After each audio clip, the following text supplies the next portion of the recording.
اسلام نے سرخرو ہونا ہی ہونا ہے، یہ بات ذہن میں رکھیے۔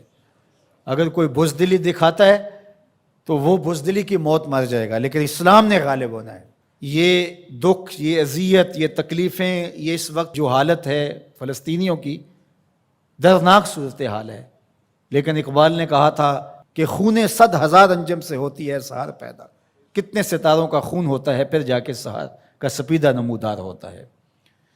شہادتیں ہوتی ہیں، اذیتوں سے لوگ گزرتے ہیں، پھر نتیجہ پیدا ہوتا ہے۔ تو یہ نتیجہ انشاءاللہ پیدا ہوگا اور امت کو انشاءاللہ غالب آنا ہے۔ ہمیں اپنے حصے کا کام کرنا ہوگا، ہم نے ان کے ساتھ کھڑے ہونا ہے۔ اس وقت صورتحال یہ ہے کہ پوری دنیا کی اشرافیہ، ایک دو ممالک کے علاوہ، وہ ان کے ساتھ نہیں ہے۔ وہ بیان بازی کی حد تک اپنی عوام کو مطمئن کرنے کے لیے رسمی کارروائیاں کرتی ہے۔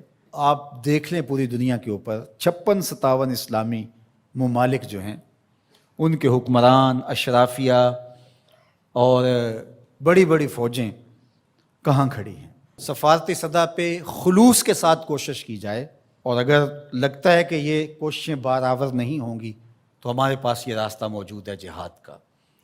جب آپ کے پاس طاقت ہوگی، توانائی ہوگی، تو پھر آپ کی سفارتی بات بھی مانی جائے گی۔ رشی کے فاقوں سے ٹوٹا نہ برہمن کا طلسم، عصا نہ ہو تو کلیمی حکار بے بنیاد۔ حضرت موسیٰ اگر کلیم اللہ تھے، ایک ان کا وصف تھا، لیکن دوسرے ہاتھ میں عصا بھی تھا۔ جہاد کا آپشن موجود ہے آپ کے پاس، اور انہیں پتا ہو اگر ان کی بات سفارتی سطح پہ نہیں مانی گئی تو یہ راستہ ان کا کھلا ہوا ہے اور اس سے گریز نہیں کریں گے، تو پھر آپ کی بات سفارتی سطح پہ مان لی جائے گی۔ لیکن انہیں پتا ہے کہ یہ چیخ چلا کے رو کے جو ہے وہ پھر خاموش ہو جائیں گے، تو وہ آپ کی اشک شوئی بھی نہیں کریں گے، محض ایک رسم کے طور پہ کاروائیاں ہوں گی اور بات ختم ہو جائے گی۔ سلامتی کونسل اقوام متحدہ ہمیں کیا دے گی؟ وہ تو استعمار کی باندھی ہے، ہمارے لیے وہ کچھ نہیں کر سکتے۔ امت کو اپنا پلیٹ فارم فراہم کرنا ہوگا، اور امت کو اپنے مسائل حل کرنے کے لیے ہمارے پیغمبر نے جو راستہ جہاد کا دیا ہے اسی راستے پہ چلنا ہوگا۔ پھر دیکھنا کہ کس طرح کفر دم دبا کے باغتر گھٹنوں کے وال آتا ہے۔ مسلمان کا مقابلہ نہیں ہو سکتا اگر وہ غیرت پہ آ جائے تو۔ دوسرا، اس وقت وہاں بیچارے لوگ سسک رہے ہیں، ان کے پاس دوائیں موجود نہیں ہیں، اور ان کے پاس غذائی قلت ہے، مکان ان کے ختم ہو گئے۔ اقوام متحدہ کی رپورٹ کے مطابق 52,000 لوگ بے گھر ہو گئے، اور کہیں اس سے زیادہ لوگ بے گھر ہوئے ہیں، یہ تو ان کی رپورٹ ہے۔ تو اس لیے اللہ نے ہمیں آسودہ زندگی دی ہے، تو ہم آدھی روٹی کھا لیں اور آدھی روٹی ان اپنے مسلمان بھائیوں کے لیے بھیجنے کی کوشش کریں۔ الحمدللہ ہم نے ادارۃ المصطفیٰ کے تحت وہاں کام کا آغاز کیا ہے۔ اگر کوئی ہمارے پہ اعتماد کرنا چاہے تو ہم بھی اس خدمت کے لیے حاضر ہیں، اور انشاءاللہ آج سے وہاں غزہ کے اندر اللہ کی توفیق سے کام کا آغاز ہو گیا ہے ان کی نصرت اور اعانت کے لیے۔ باقی مختلف ذرائع ہیں، ان کے ذریعے سے آپ جو ہے وہ ان کی مدد کر سکتے ہیں، آپ کو اطمینان ہو جہاں تو یہ کام کرنے کا ہے۔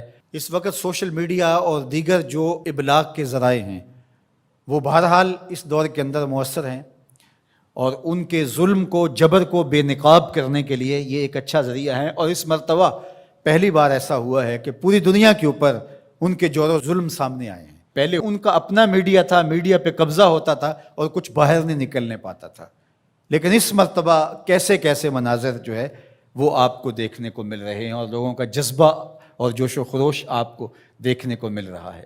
تو ہمارے پاس جو بھی ٹولز ہوں ان کے ذریعے سے ہم ان کی آواز کو پوری دنیا کے اوپر پہنچائیں، یہ ہمارا کام ہے جو ہمیں ہر صورت کرنا چاہیے۔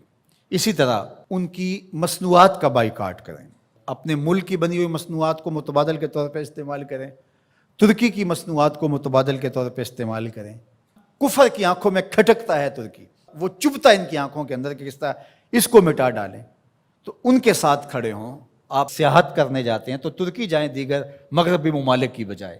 ترکی میں انبیاء کی قبور موجود ہیں، صحابہ کی قبور موجود ہیں، اور ترکی میں اصحاب کہف کا غار ہے، ہماری تاریخ ہے ترکی میں بہت ساری، تو وہاں دیکھیں، اور وہاں ان کے لوگوں کا جذبہ اور ان کا ایمان اور ان کا اخلاق پھر پاکستانیوں سے جس طرح وہ ٹوٹ کے محبت کرتے ہیں۔ ترکی کی مصنوعات کو استعمال کریں، دیگر بلاد اسلامیہ کی مصنوعات کو استعمال کریں، پاکستان کی مصنوعات کو استعمال کریں، معیار میں کم ہی کیوں نہ ہوں، کوئی بات نہیں ہے، مصنوعات جو ہیں وہ اپنے ملک کی، اپنے وطن کی استعمال کریں۔ تو بائیکاٹ کریں گے تو انشاءاللہ اس سے ان کو مالی نقصان ہوگا اور جو ہے وہ مسلمانوں کو اس کا فائدہ ہوگا۔ اسی طرح جو ہے وہ ان کی اخلاقی مدد کریں، جو صحافی ہیں وہ ان کے لیے لکھیں، جو بولنے والے ہیں علماء وہ تقریروں میں، تحریروں میں، گفتگو میں لوگوں کو اویئرنیس دیں۔ اتحاد امت کے ذریعے سے ہم ان کی مدد کر سکتے ہیں۔ امت اگر متحد ہو جائے، جغرافیائی تقسیمیں، لسانی عصبیتیں اور باہمی ہماری ذاتی رنجشیں اور نفرتیں جو ایک دوسرے کے خلاف کھڑی ہو جاتی ہیں اور جس سے امت کا اتحاد پارا پارا ہو جاتا ہے، یہ بدبختی ہوتی ہے۔ تو ان ساری تقسیمات کو رد کر کے حضور کے نام پر، قدس کے نام پر، قرآن کے نام پر، توحید کے نام پہ ہم جمع ہو جائیں۔ الکفر ملت واحدہ، سارا کفر ایک ملت ہے، تو مسلمان کیوں جمع نہیں ہو سکتے ہیں؟ حضور کے نام پہ سب جمع ہو جائیں۔ امت کی وحدت اس بات کا پیغام ہے کہ دشمن کے چھکے چھوٹ جائیں۔ میں اپنے ساتھ جڑے ہوئے تمام لوگوں کو کہتا ہوں، اپنی اولادوں کو بہت اچھا پڑھائیں، ان کی دینی تربیت آخری حد تک کریں، اور ان کی جو دنیاوی تعلیم ہے اس کو بھی بہتر سے بہترین انداز میں آگے لے کے جائیں۔ وہ ہر شعبے کے اندر آگے بڑھ کے شعبے کے اہم منصب تک پہنچیں، اور ان کے اندر جو راسخ مسلمان ہے وہ مضبوط تر ہو، وہ آپ کی آغوش سے گزرا ہے، وہ وہاں جا کر کے بھی جو ہے وہ پکا سچا مسلمان ہو۔ سب لوگ اس طرح جب آگے جائیں گے تو پھر نتیجہ آپ کے سامنے ہوگا۔ لیکن اگر ہم یہ نہیں کریں گے تو پھر ہم سوائے چیخنے چلانے کے، صدائے احتجاج بلند کرنے کے اور کچھ نہیں کر پائیں گے۔ تو بہرحال غالب تو آنا ہی آنا ہے اسلام نے، وہ پھر ہم نہیں ہوں گے، پھر اللہ تعالیٰ کسی اور کو منتخب کر لے گا ہماری جگہ پہ۔